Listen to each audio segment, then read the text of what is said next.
be on the couch? Yeah. Sure. So, I mean, if you have like a routine that you want to do that, or just like whenever you decide like, okay, now we called you up. So like maybe one day there isn't an opportunity for it, so it's whatever.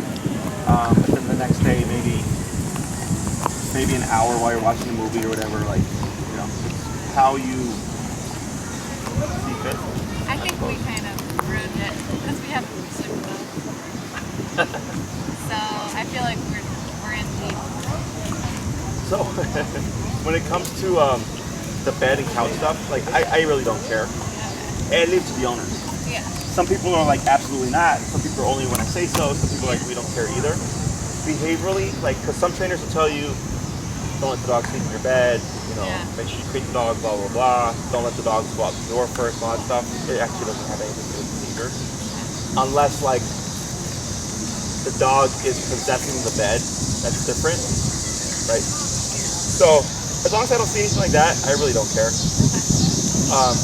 You're still going to have functional obedience and all that stuff. Yeah.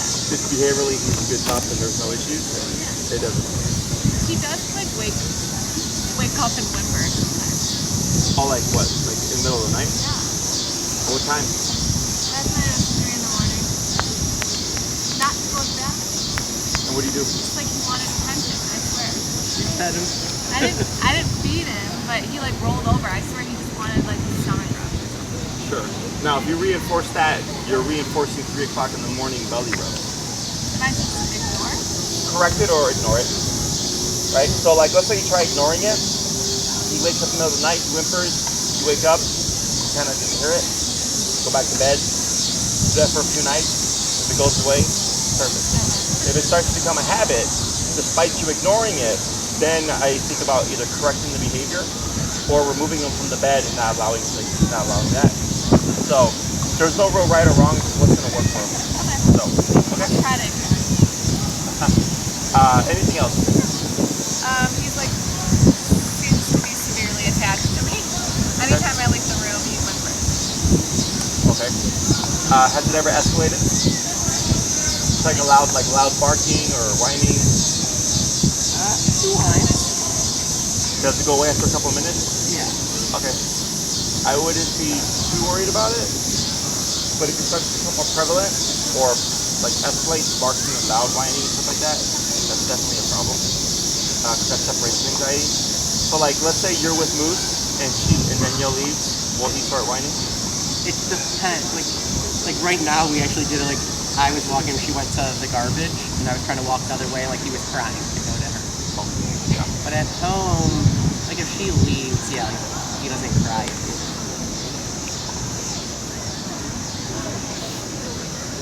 So, it's, you know, I don't like it, because I don't like these dogs, but I look at the behaviors. And if it starts to become worse, it's definitely a problem, right? And that's where, like, I start not allowing them in the bed overnight and stuff like that, because that promotes more attacks, okay? If you're just getting up to throw away the garbage, like, obviously there's no need for them to be that worked up about it. But you're also working against yourself, right? See where we're getting at here? Because you agree, like, yeah, he shouldn't be worked up with me leaving him. Yeah. But then there's also like the affection stuff that's going on the side. That's where the tricky part is, right? Yeah. So again, if it's not escalating, I personally don't care because it's whatever. Yeah. But if we start to see that get worse, or to like, no, we'd rather prevent that from getting worse, then I think about revisiting the rules that you're going to have. I always want an independent dog. Because I can leave them alone, I can walk away, I can leave them with somebody. They're like, okay, whatever, you'll be back in a little bit, I'm fine. And then life changes, okay? Yeah. Because it could show up as like, let's say you leave them with a friend or a relative to watch them for a bit. Yeah. And then he just throws a fit, you know, because of that attachment issue. Like, that's where things start to get a little bit trickier. He's gonna need some help now because what happens during the day from work, like we have a 2-bedroom apartment. She is on the phone a lot for her, so she's in one of the bedrooms and I'm in the other bedroom. And when we're away and he's in the main room, he goes by the door and hears her and cries and needs to get in. And so it just tries it the whole time. Yeah, I'd correct him for that, for sure. For sure. Yeah, you got the remote on? The moment he goes paws at it, right there. You can do paw method, right where you open the door and like, paw, get out of here, right? Close the door again. I actually like that more in this scenario because the person he's attached to is technically the one that has to do the correction. So it makes it very personal. Where he's like, well, but wait a minute, I'm your cute little puppy. And you're like that's what the mom would do. The mom would just bite him and be like back off, like I'm trying to sleep here, right? And the puppies wander away. It's like, deal with it. It's the same kind of concept. Yeah. Okay. You can also bonker him. Same approach. So you're correcting the whining or the clawing.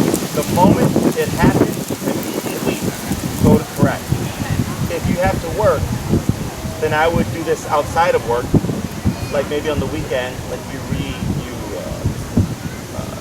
replicate that where you guys go to the rooms. Yeah. He does the the spiel, and immediately you correct them right off the bat. So start setting the foundation, so you're not sitting there like trying to correct your dog while you're on the phone. Okay. Yeah. Because I'll go out and I'll pet him to try to shut him up. Sure. We're just reinforcing. Yeah, it's all reinforcing. It's all correct, right? It's not going to make him not like you. It's not going to make him go think you're a mean person. Because that's exactly what his mom would do, is if he bothered her, she would bite him and say, back off, I'm trying to sleep right now. Or whatever, I'm on a call. Okay? Any questions about that? How's the leash walking stuff going? Really good. Really good? Okay, let's do a quick review and then we'll work on the recall stuff.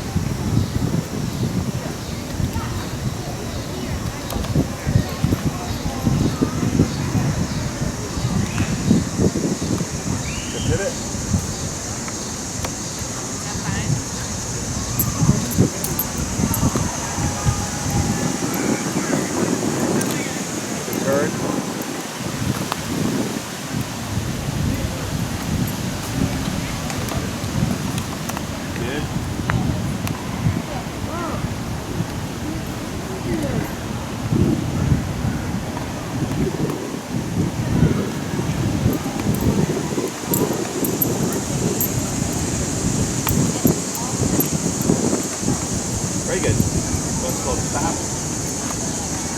Good. Let's go swap real quick.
Okay, good. So that looks good. Yeah. One thing is when you guys first started out, you didn't have your arms up here. You're always just starting out nice and relaxed. When Moose was facing this way and you were facing this way, you could actually move forward. So all that matters is that he's on your left. So even though he's facing that way, if you said heel and started moving, he should just turn in and fix the positioning. Or I would just have him turn around and follow. Okay? So what we'll do is we'll do the recall stuff. We'll go to unravel that leash and get him flipped up, and we'll work right here, okay? I'm gonna go split this out. Would you help him get the long leash set up? Is it gonna snore?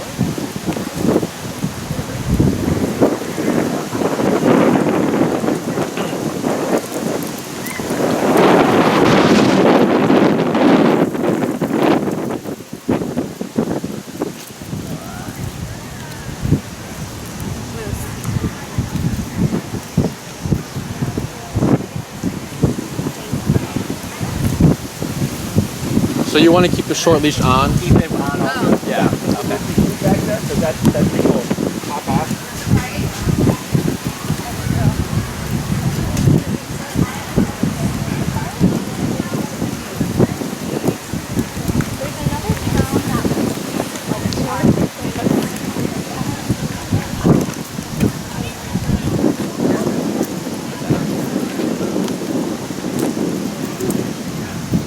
Yeah, so we're gonna have 2 leashes for this one, okay? Yeah.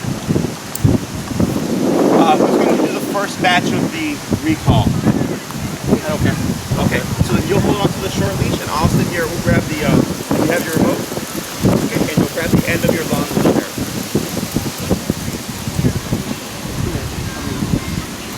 Is it gonna rain? I felt some rain. Yeah.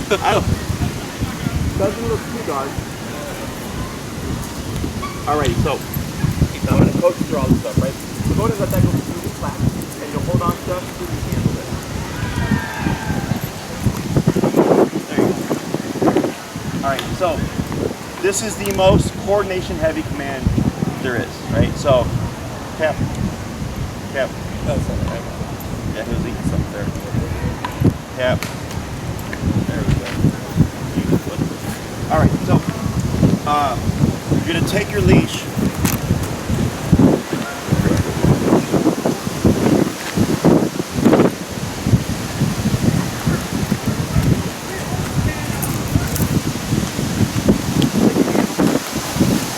Lock it over your view. Alright, you probably end up doing this. So look over your right thumb. You're gonna wrap right side, this gives you lock. With your remote, are you gonna have that in your right hand? I can do it on my left or... Either or. Like, how do you feel like you would Well, what am I doing with this hand? Am I just... So what would they would end up looking like is I typically do that, and then I have the remote here, right? And with these fingers, I can feed the leash to this hand like this. Okay. Now, as you're feeding it, you see I have my hand palm up, right? So if I need to, I can lock the leash by simply moving my fingers like that. You see that? So the reason for this is in case he, third up. In case he, I'd say, takes off the wrong direction, if you hold your leash like incorrectly, you can pop that out of your hand and then you got to run away go. So this helps lock him, so that can't happen. And then this, as he's moving towards you, is so that you limit his range of motion to make it a bit easier. Okay. So I know it's gonna be a lot of stuff. So expect to make some mistakes. So when what we're gonna do is we're gonna step back, and a little bit more back.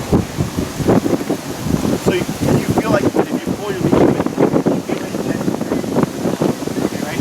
So now he can feel the pull, and you're gonna time the pull with your remote. Okay. So he's gonna feel a tiny bit of pressure, and then you're gonna start tapping. Once Moose starts moving towards Austin, you'll let your leash go, and then you start walking backwards as you do this. Okay, with Moose moving towards you. Okay, when Moose starts moving towards you, you'll stop tapping. Does that make sense? So when he starts getting the sense of coming. Correct. When he starts moving towards you, so you're tapping him to tell him this way.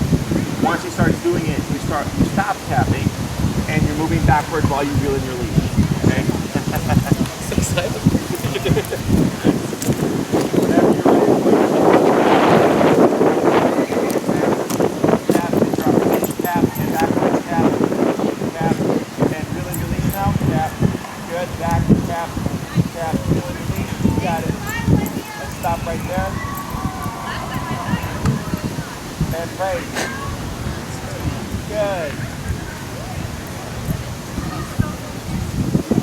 Come back this way? Yep. And break. Break. Yep. It's about, do I want to keep... Nope. He's free now. Okay, so let's walk over here. And then Danielle will grab the and we'll repeat.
Much better. Stop there. Good boy. Good boy. Good boy. Good. And break. Break.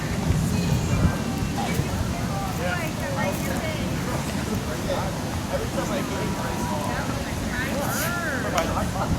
but I need them now. You can see them set up.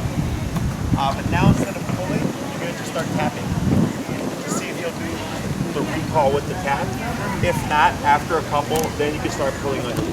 Okay? Got it. And you're holding them again. Yeah. When you start tapping, go ahead and say tap so that Danielle knows when you're starting, okay? So should I do a small tug at the beginning though? No tug. No tug. So you're now you're doing tapping. And if after you don't see a response, then you start tugging and tap.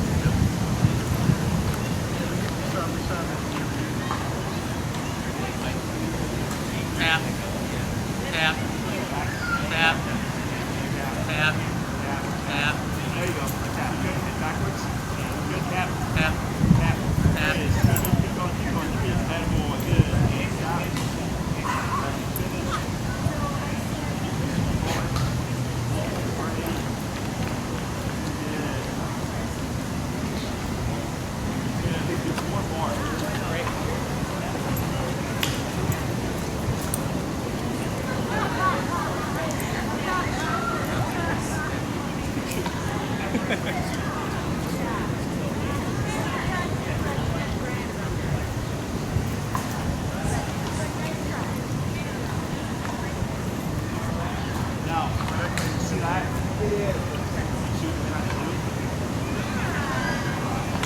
Get something for her?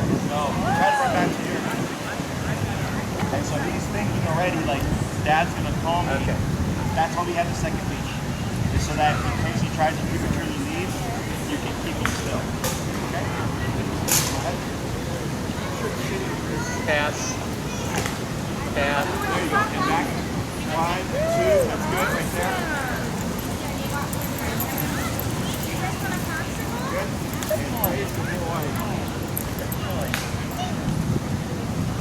Good. 3 more. Break.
Let's go 35. Let's go 35 tomorrow. And that little whip is more frustrating. He's like, what am I supposed to do? There's no protection. Okay, you're trying to make everything on the road. Okay? Tap. Yep. Tap. Back. Right there. Tap. Wait. And a boy. Good boy. Go. Break. Last one. Break.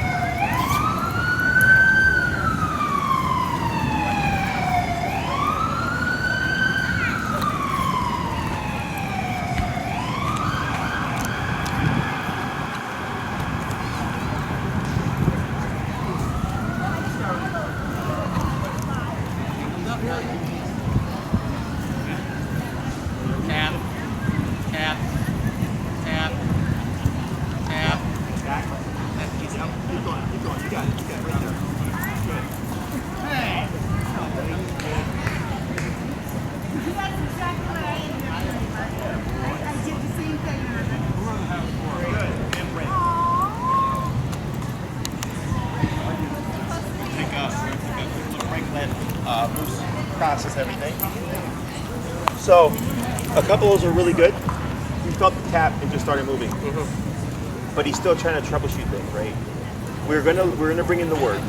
But the reason why we're not saying anything now is I want to make sure that it is the remote that's making him occur, okay? Because if you did call him, like Moose come and he ran to you, like we're like, yeah, that's great. But it doesn't give you the opportunity, okay? So we're gonna swap handlers now. Danielle's gonna do the same thing that Austin just did. And then we're gonna start layering in the word come, okay? Any questions about this stuff so far? Okay?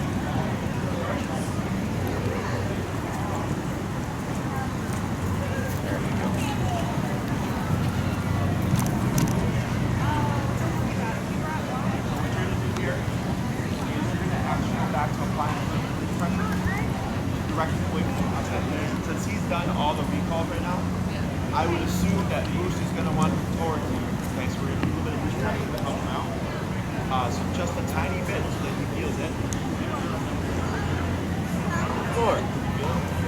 Tap, tap, and tap, tap, tap, and back. Tap. There you go. Tap. Good. Wait for the ground. I don't like his mommy so much anymore. There you go.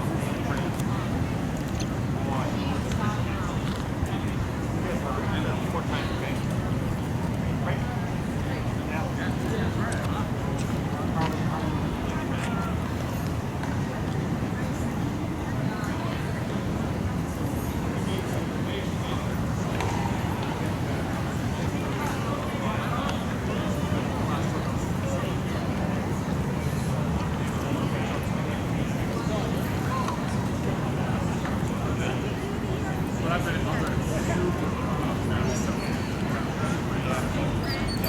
Drop it back. 1, 2, 1 more field there like that. Good.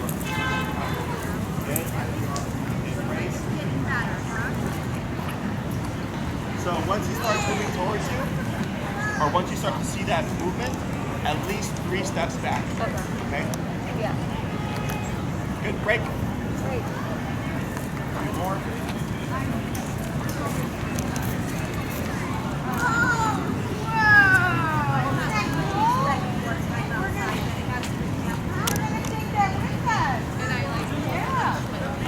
Correct. So as you're moving back, he's walking towards you. You're feeling that extra slack.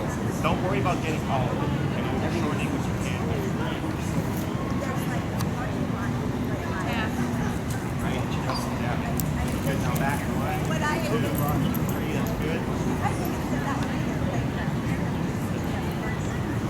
Slow.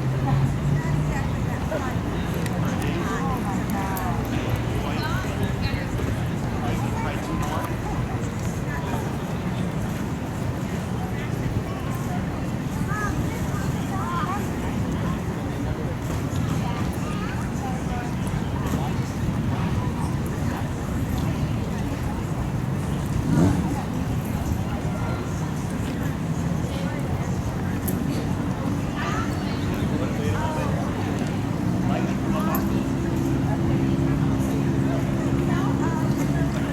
Give a tap here, Danielle. There we go, like that. Good. Relax. Good. Ready. Yep. Now back. There it is. Look at that.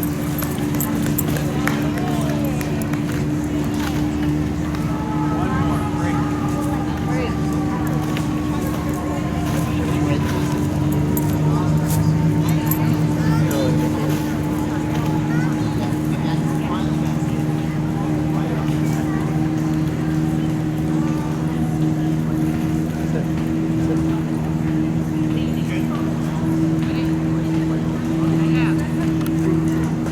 Back. 1, tap, 2, there we go, right there.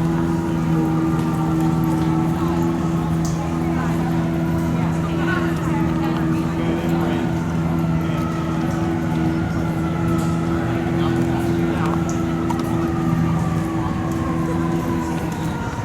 We'll bump it a little bit, probably 38, just to see if we get a little bit more speed.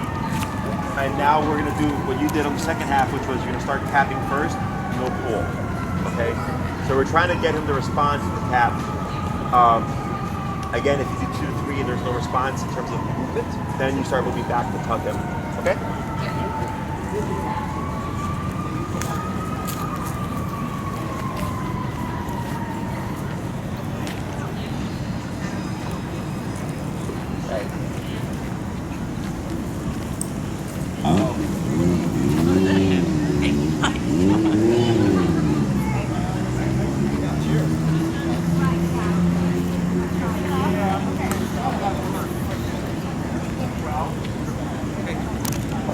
So I'm not touching the leash.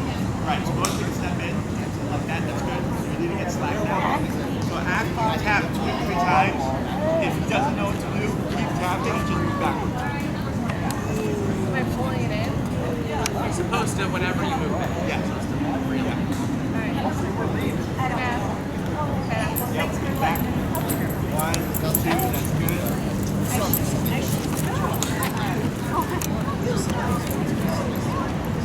Very good. 1 more.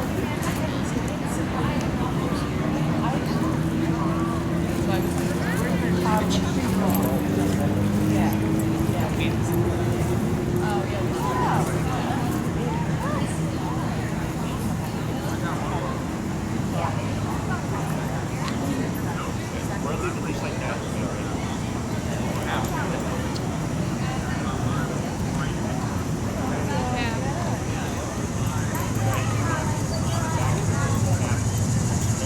Drop.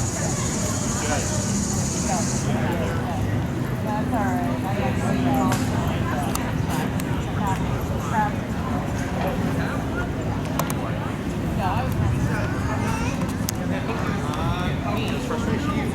Yeah. And once we add it before you clarify that more, that's easy. You started moving, then you look to you, then that's the way for him. It's just like, you know what, another 2, 3.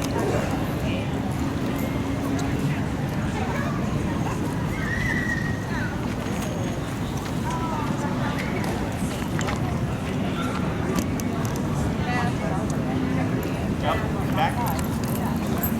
Right there, good.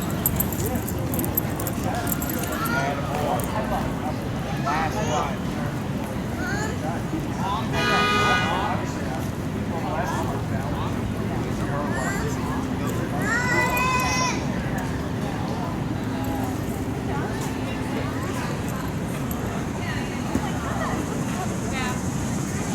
Yep, and back. 1, 2, 3, that's good.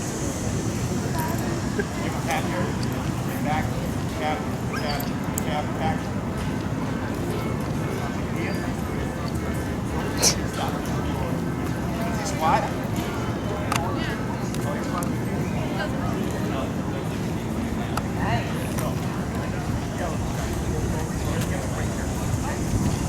So what we're doing is we're teaching him another answer to pressure, right? So previous weeks it was come to my left side or put your butt down, right?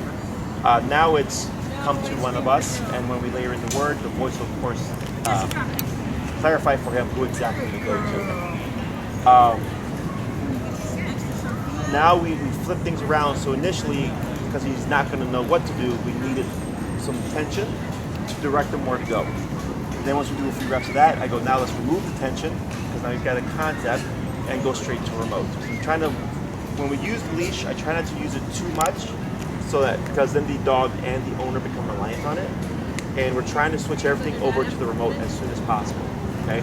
Because ultimately, that's your only line of communication if he's going to be off leash, okay? The way we're practicing here is not realistic.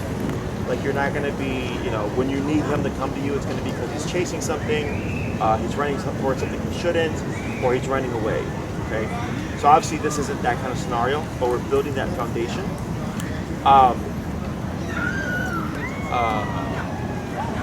In terms of applying this realistically, what I do is I have, you know, come to a place like this, switch my leash out, put him on the long leash, okay, moves break, and I hold on to the end of the leash, and I let him be a dog. So he's sniffing, running around, peeing, doing the dog thing.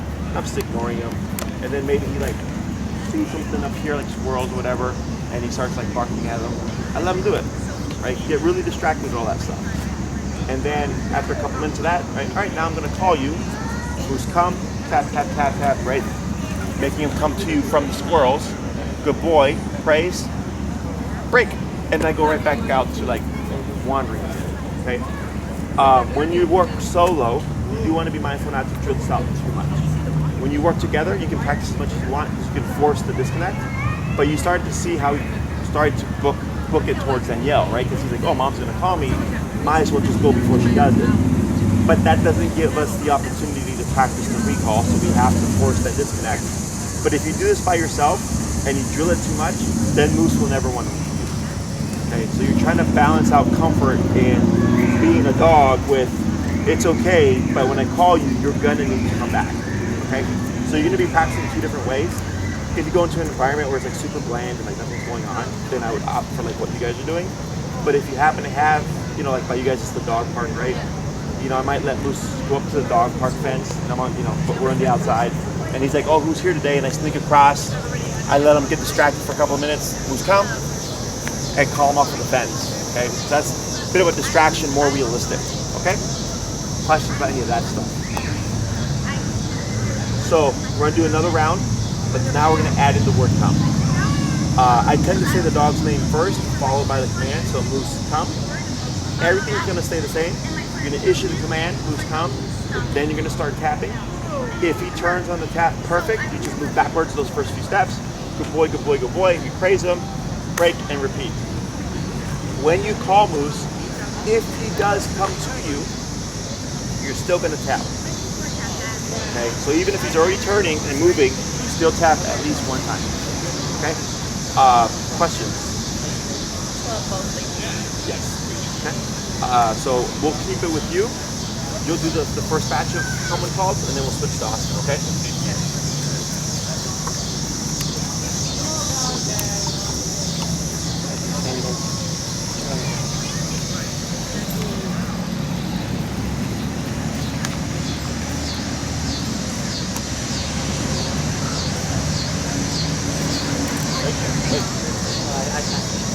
Call him, right? And when you call him, you want to use like a up note, like top, because that carries over like wind, whatever that is, potatoes, whatever, traffic, as opposed to low, okay? Tap, and then back. Yep, tap, tap, back, good. Yep, right there. And right there. And praise. Great. Good. Four more.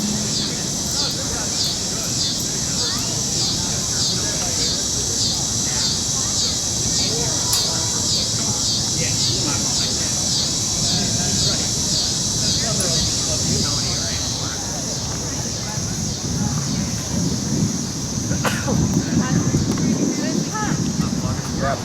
Tap. There you go. Good. Right there. Oh. So they would like on, I don't know if it's Good. Break. break. Whatever. They would do like 2 or 3 hours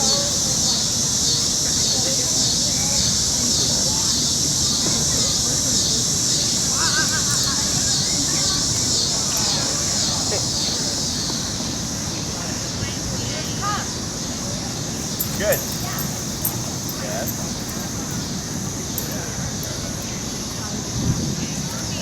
Two more.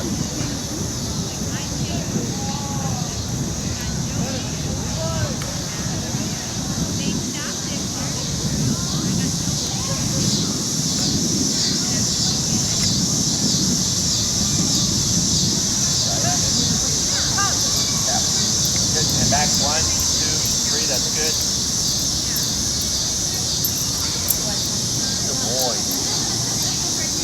Last one before we switch.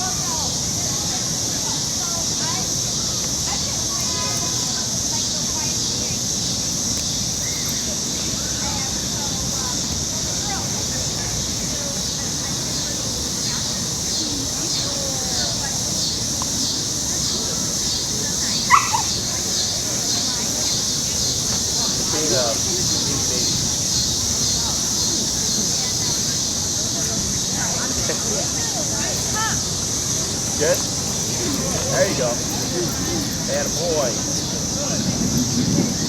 Good, and flop.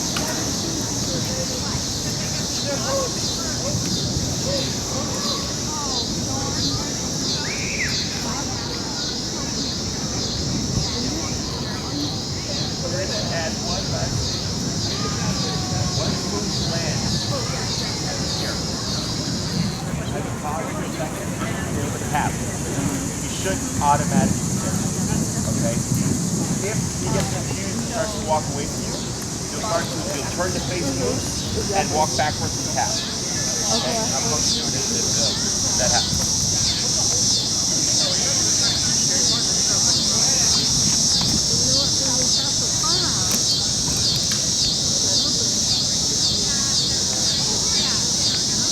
Move, come.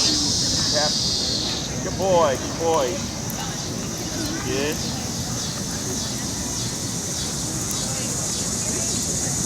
Right there, and praise. Right. Good, 4 more.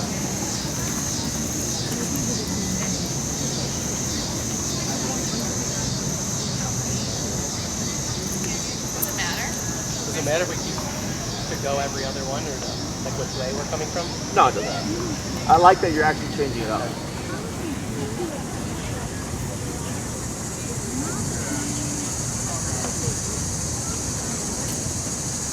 Move, come. Good. Tap back. There you go, it's good.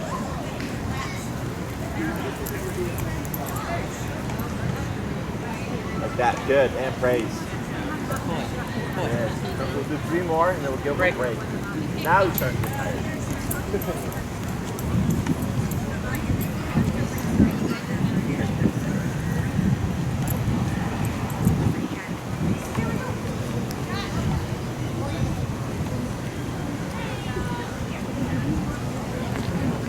Moose, come. Yep, tap good. Perfect. Nice. Add boy. Great. Yep, 2 more.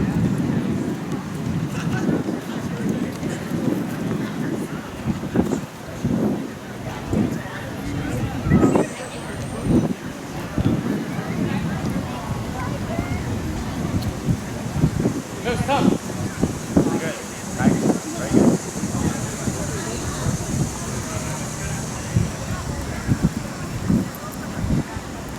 Good boy. Good boy. 1 more. Great.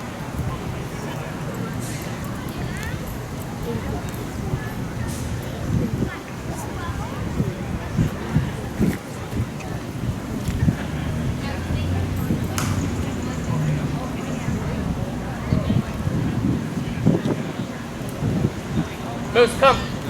Yep, good.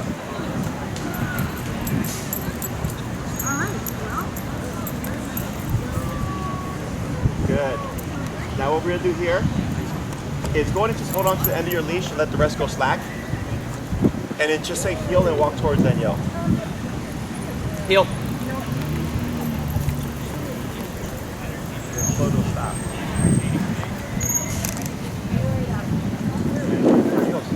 Good. So, let him rest for a moment.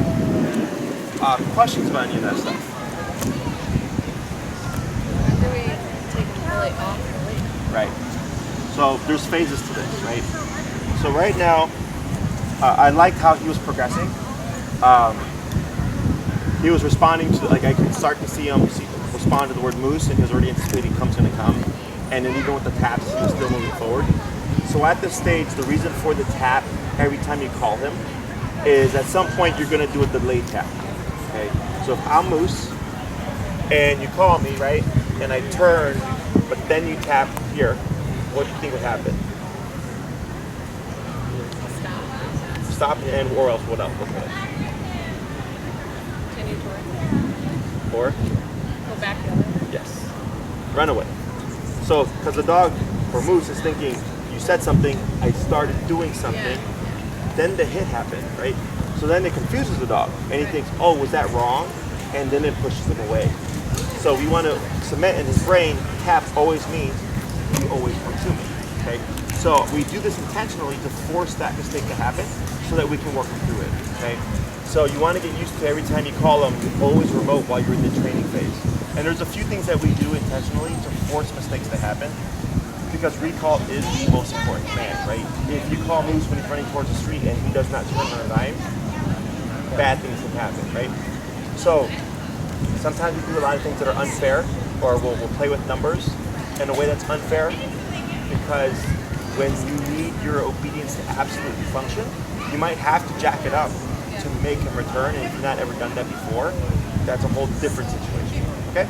So in terms of like when do we start to practice off-leash, recall tends to take people the longest to get to be off-leash reliable, because it requires you to go somewhere to practice, right? So I know you guys have that area around you. It's kind of awkward. Yeah. When I've done training there in the past, like there is that part. So you have like if this is the dog park area, right? There's like, it goes down to the river, and then you have the walk. Yeah. But then, what is that? Is that east of that? Where there's like that more park area, right?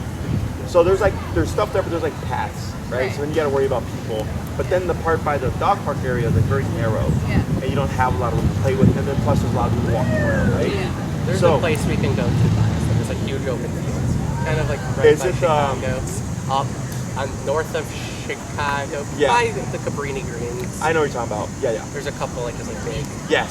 So there's one particular lot that I used to use for like socializations and stuff. I think they even put up signs that are like private property. Yeah, but everyone's been using it. Yeah. I know exactly the spot that you're talking about. So yes, you could go there, right? Now do remember that your obedience is only as good as the environment you practice in, right? So it's good to get this foundation in, but then you're thinking, all right, we practice in this empty field, but now we go to like the lakefront where there's other dogs or people or squirrels and stuff, and that's a completely different environment, right? So there's stages to this. So we went from short leash to now the long leash practice, then we go to long leash dragging, then we go no leash enclosed area to no leash unenclosed area. So it's a process, right? So I try to teach this as early as possible to give people time to start practicing, right? So when will it be off-leash ready? Just depends on how much you practice with them. You know, if you go once a week, once a day, like that's good. But I got clients that actually live like 2 blocks from here, so obviously they can come here 3 times a day. They're gonna progress much faster, right? It's no big deal. It's just what it is, right? So you just want to factor that in. Definitely something you do want to make time for to practice at least once a day, if you can. When you go for your walks, how long are your walks and stuff? 20 minutes at a time. 20 minutes? Is it just like around the neighborhood for a potty break, or what happens? Yeah, we do that, and then told us before to sandwich the dog park time and the walk. Sure. Okay. So That's what I was gonna say. Like we'll sometimes walk in for 10-15 minutes, dog park for 20-30 minutes, and walk him again for another 15 minutes. okay, cool. So what you can do is maybe alternate some of those times. Instead of sandwiching dog park, you sandwich like open field time. Okay. I'd most likely even just prioritize recall instead of dog park, because dog park is not going anywhere, right? And you can get this skill and play. And what's nice about your place is that you do live near the dog park. So when you're ready for no leash, unenclosed area or whatever, or enclosed area, you have a place conveniently there. Definitely want to practice the, the Moose being free, being a dog, really gravitating towards that, because again, that is more realistic. Now, one thing that you guys can do to make this setup realistic, for instance, at the field where it's like very open, is let's say you have the end of the long leash, Danielle can grab Moose, and instead of standing with Moose, she starts to run away with them, right? And as she's running away with them, you then call Moose to come back. Does that make sense? So that's more realistic because he's actively moving away. You will find some confusion in the beginning because of heel. You might think like, oh, I'm supposed to heel with mom, and you'll see him like kind of rush into the leg. You just start moving backwards and you're remoting until he goes, either hits the end of the leash, or he thinks like, okay, maybe I'm doing something wrong. He turns around, he sees you doing this, he goes, oh, Dad must have called me, here I go, okay? Super important that you do remember to always do step back at least 3 steps, okay? The reason for this is, let's say down the line, Moose can't hear you and you remote him. his default response would be, where's mom and dad? Right? He finds you, but then he sees you doing this. That's his visual cue of you need to return. Okay, so if he can't hear you, he can still see you. What's nice about doing recall with this is, like, let's say for instance he does wound you, you go paranoid, is that's actually part of preventing the runaways. Does that make sense? Because most people, like, they let the leash go and the dog just takes off, right? And the dog will just keep taking off. When we do this and take the leash off, he's going to be more inclined to gravitate towards you, so we prevent that from happening. Okay? So it's good in that sense, it's bad in the sense of if you're trying to practice a lot of recalls and he's doing to, you don't really get that opportunity to get feel comfortable. Okay? Dogs tend to hover around the leash that you practice with. So like my guys, I use a 30-foot leash that if I let them go off leash, they would run around me, but they would stay within the 30-foot bubble. Does that make sense? And every now and then if they go a little bit too far away from me, all I have to do is press the button on the low number. They won't come to me, but they'll come in closer. Because all I'm saying is too far. Okay, so there's two conversations. Does that? Yeah. There's too far, and then there's I need you all the way here. Okay.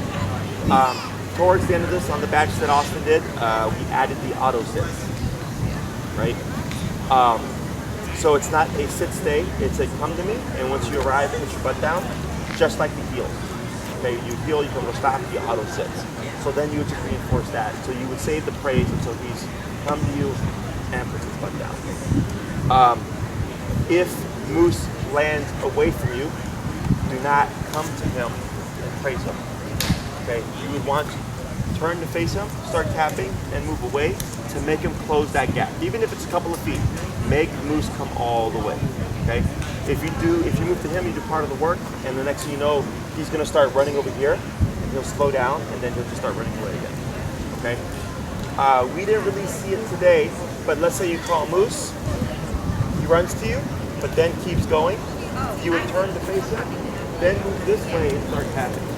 Okay? So you're always facing Moose, but always moving away from him. So if he comes to you but decides to go that way, I turn like this, tapping, now I'm moving this way. He goes that way, turn to face him, we're backwards, now we're moving this way. Okay? Question. At the very end here, I said, let your leash go slack, say heel, right, and walk with Moose, and there he was, right at your side, right, despite the fact that he had 30 feet of slack there. So with this training tool, you can get up to off-leash level control. So that heel that you've been doing for the past few weeks, you know, yes, you have a short leash, but ultimately, the way that we teach it is you wouldn't need a leash at the end if you practice it. If that's something you're like, yeah, that'd be cool to have, if you go hiking or something like that, this is how we start practicing. Okay, so you can do a recall, good boy Moose, you let the 30-foot leash go slack, you have the end here, heel, you're just walking around, everything stays the same, your turns stay the same, your pivots stay the same. As long as your communication is correct, he should be spot on. If you remote him and he's like, I don't know what to do, and he runs away, no big deal, you have the other end of the leash. I keep tapping and walking until eventually Moose comes and runs back to my leg, right? So now you're proofing your obedience, okay? Question? No, I was just gonna say, like, probably not recommended by you, but sometimes we've off-leashed him, like, in more enclosed areas, like on a trail or something. He's very good. He stays right by him. So there's two definitions of off-leash, okay? The standard definition is I walk with my dog and they're like loosely walking around me, but they don't run away. And then my definition is, yes, you have that, but if I said heel, I have this too, right? You have the looseness and the tightness when needed. So I'm not opposed to it, okay? The only thing I would say is, let's say you have the remote and he's off leash and you've not proofed it. If something happens, like someone sets off a firework and it spooks him and you've not proved your obedience, recovering because you've never done this before, most likely not going to be successful, right? So that's why we force issues, so that in case something happens, you've already done it before in a controlled context. He's already done it before in a controlled context, that we're not worried about him running away. Scott, the same thing with Fitz. He was watching him like off-leash after the second class, like all the things. And I was like, yeah, no problem, but just be careful because we haven't seen this yet. And that's my only concern. Okay, I like the confidence and I like the fact that you're like, yeah, he's really good. But it's just those things of if he makes a mistake, correcting it. Is this allows us to make those mistakes, but not worry about is Moose going to run up. Okay, when you do loose leash walk or loose off leash, if I'm on a trail that's like, let's say, fairly trafficked and I want my dog to be off leash, I keep them in a tight heel because I can account for like bikes or whatever, right? But if I go into an open area like this and I say, okay, break, and I'm walking and I'm getting more of this wandering loose leash, but he's staying near me perfectly fine, so we have the space for it. Does that make sense? Yeah, so like, and if, let's say he's got really strong prey drive and you're walking with him off leash and then you see like, oh, there's a bunch of rabbits, I'd bring in the heel. Bring in that control, bring in that tightness, pass up the rabbits, break, now he's free to be loose. Okay? So there's like the off etiquette, as they call it. But otherwise, no big deal. When you want to get closer, you say heel. You would do recall first, right? If he's far, yeah, and then you go into the heel. So if Moose is 20 feet that way, I wouldn't say heel and walk, okay? Because that's too far. That's the recall, huh? Okay. Then we go into the heel. If he's a couple of feet away and you're walking, that's perfectly because it's not too big of a distance. Okay? Other questions? Yep. So this is good for the first half of recall. There's more to this. But this is enough to get you started and start practicing. Okay? So good job. If you need anything else, let us know. Otherwise, See you next week. yep. Thank you. All right.